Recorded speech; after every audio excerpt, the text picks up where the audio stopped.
এবং বলবো এই পাতিলের ভিতরে কি রয়েছে।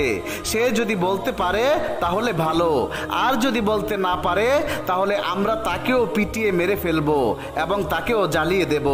অতঃপর সেই বেঈমান আবু জাহেল তার সৈন্যদেরকে নিয়ে আখিরি নবী হযরত মুহাম্মদ সাল্লাল্লাহু আলাইহি ওয়াসাল্লামের বাড়িতে উপস্থিত হলো এবং তাকে ডাকতে থাকলো, হে মুহাম্মদ, এদিকে আসো এবং দেখো আমি তোমার জন্য কি নিয়ে এসেছি। তখন বিশ্বনবী ঘর থেকে বেরিয়ে এসে আবু জাহেলকে দেখলো এবং তার হাতে একটি পাতিল দেখলো। তখন আবু জাহেল বলতে লাগলো, হে মুহাম্মদ, আমার এই পাতিলের ভিতরে কি রয়েছে? তুমি যদি বলতে পারো তাহলে আমি কালেমা পড়ে মুসলমান হয়ে যাব, আর যদি না বলতে পারো তাহলে আমরা যে শাস্তি দেব সেটা তোমাকে মাথা পেতে নিতে হবে। তখন বিশ্বনবী বললেন, আমি যদি বলি এই পাতিলের ভিতরে কি রয়েছে তাহলে তুমি কি কালেমা পড়ে মুসলমান হবে? তখন আবু জাহেল বলতে লাগলো, তুমি যদি বলতে পারো এই পাতিলের ভেতরে কি রয়েছে তখন আমি কালেমা পড়ে মুসলমান হয়ে যাব, আর যদি বলতে না পারো তাহলে আমরা যে শাস্তি দেব সেটি তোমাকে মাথা পেতে নিতে হবে। তখন বিশ্বনবী বললেন, হে আবু জাহেল, তোমার পাতিলের ভিতরে কি রয়েছে সেটা আমি না বলে যদি এই পাতিলের ভিতরে যে জিনিসটি রয়েছে সে নিজের মুখে বলে তাহলে কি হবে? তখন আবু জাহেল বলতে লাগলো, তাহলে তো অনেক ভালোই হয়, ঘটনাটা আরো অনেক বেশি পরিষ্কার হয়ে যাবে। যদি এই পাতিলের ভিতরে কি রয়েছে সে যদি নিজেই বলতে পারে, নিজের মুখ দিয়ে যদি সে স্বীকারোক্তি দিতে পারে তাহলে তো আর কোনো সমস্যাই নাই, আর আমি কালেমা পড়ে তখন মুসলমান হয়ে যাব। আর যদি পাতিলের ভিতরে কি আছে সেটা যদি কথা বলতে না পারে তাহলে আমরা যে শাস্তি তোমাকে দেব সেটাই তোমাকে মেনে নিতে হবে।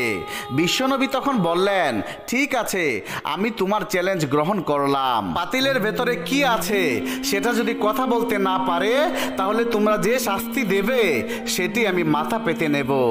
অতঃপর আবু জাহেল সবাইকে বলছে, হে মহল্লাবাসীরা, তোমরা সকলেই শোনো, মোহাম্মদ বলেছে এই পাতিলের ভিতরে কি রয়েছে সেটি নিজের মুখেই সে বলবে, আর যদি না বলতে পারে তাহলে আমরা মোহাম্মদকে যে শাস্তি দেব সেটি সে মাথা পেতে নেবে। সুতরাং তোমরা সকলেই সাক্ষী থেকো। অতঃপর বিশ্ব নবী এবং আবু জাহেলের লোক সবাই মিলে বড় একটি মাঠের ভিতরে জড়ো হলো। চারদিকে মানুষ রয়েছে আর মাঠের মাঝখানে বিশ্বনবী এবং আবু জাহেল রয়েছে।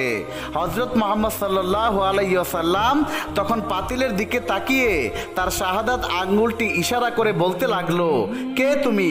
কে? আমার আল্লাহর হুকুমে তুমি কথা বলা শুরু করো। তখন আল্লাহ তাআলা জিব্রাইলকে ডেকে বলছে, হে জিব্রাইল, তুমি দেখো আমার বন্ধু সে পাতিলের দিকে ইশারা করছে। আমার বন্ধু নবী যখন পাতিলের দিকে ইশারা করবে তখন তুমি সাথে সাথে সাপটিকে পুনরায় আবার জীবিত করে দেবে। আল্লাহর এই হুকুম পাইয়া হযরত জিব্রাইল আলাইহিস সালাম সাপটিকে পাতিলের ভেতরে জীবিত করে দিলেন।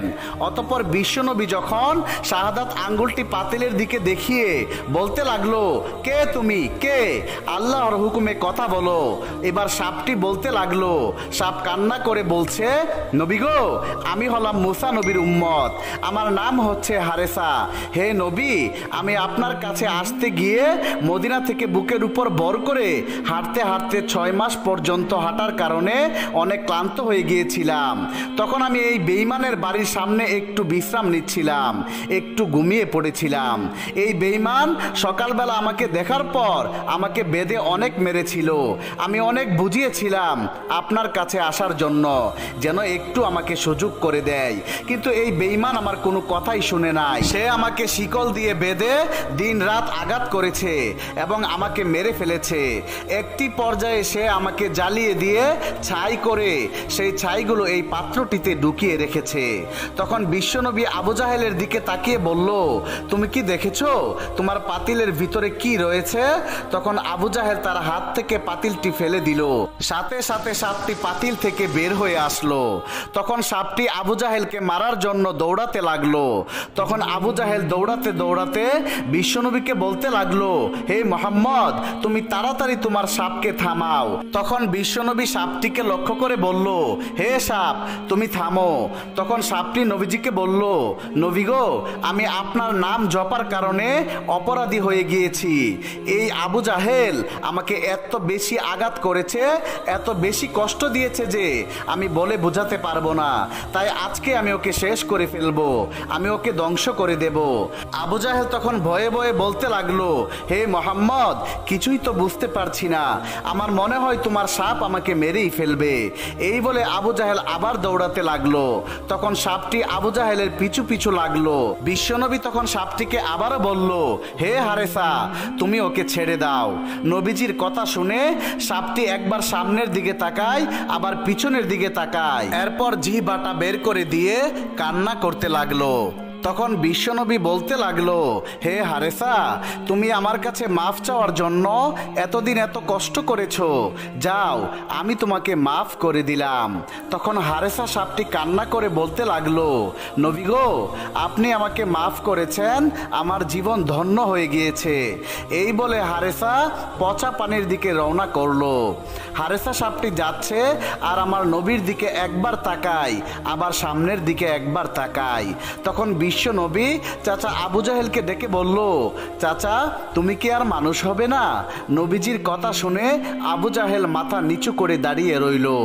এরপর নবীজি হারেসা সাপটিকে বলল, তুমি কি মানুষ হতে চাও? সাপটি তখন বলল, নবী গো, আপনি আমাকে মাফ করে দিয়েছেন, এতেই আমার জীবন ধন্য হয়ে গিয়েছে। এখন আপনি যদি আমাকে আবার মানুষ বানিয়ে দেন, তাহলে এর চেয়ে ভালো লাগার খবর আমার জীবনে আর কি হতে পারে।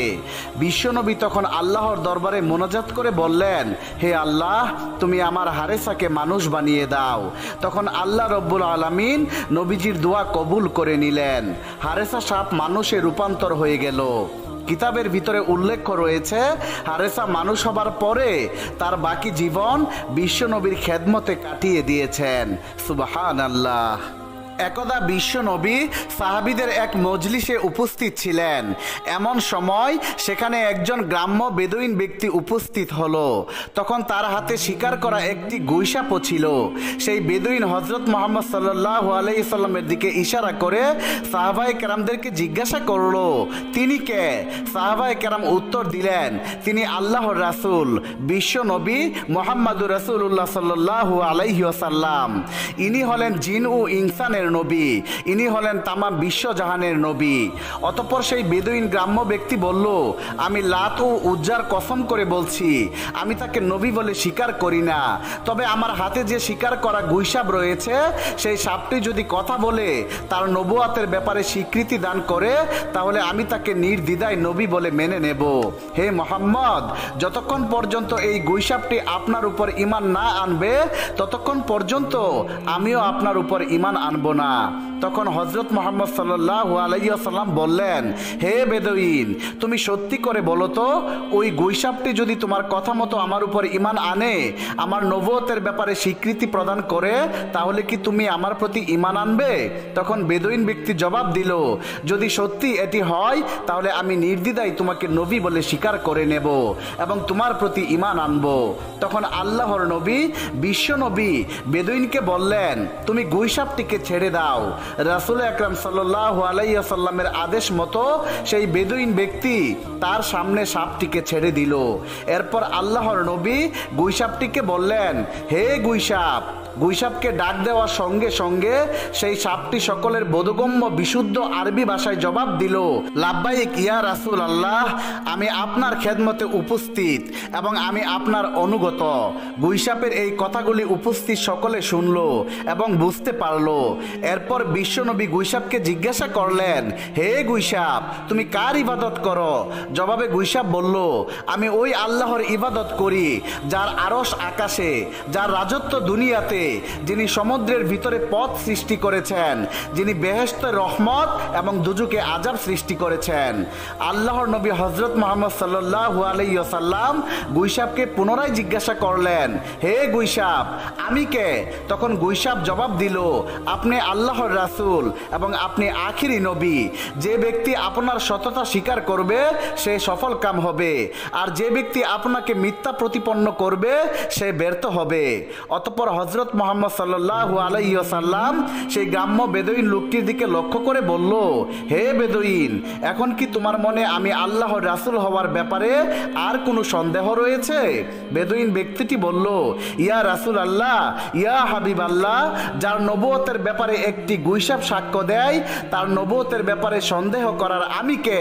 হে আল্লাহর হাবিব, আপনি আমাকে মুসলমান বানিয়ে নিন এবং আপনার চরণতলে খেদমত করার সুযোগ দান করুন। তখন সেই বেদুইন হুজুর আকরাম সাল্লাল্লাহু আলাইহি সাল্লামের হাতে হাত রেখে কালেমা পড়ে মুসলমান হয়ে গেল। সুবহানাল্লাহ, সুবহানাল্লাহ। প্রিয় বন্ধুরা, এই ছিল আমাদের আজকের ভিডিওটি। আল্লাহ পাক রব্বুল আলামিন আমাদের সবাইকে বিশ্বনবীর দেখানো পথে চলার তৌফিক দান করুক। সকলেই কমেন্টে লিখুন আমিন।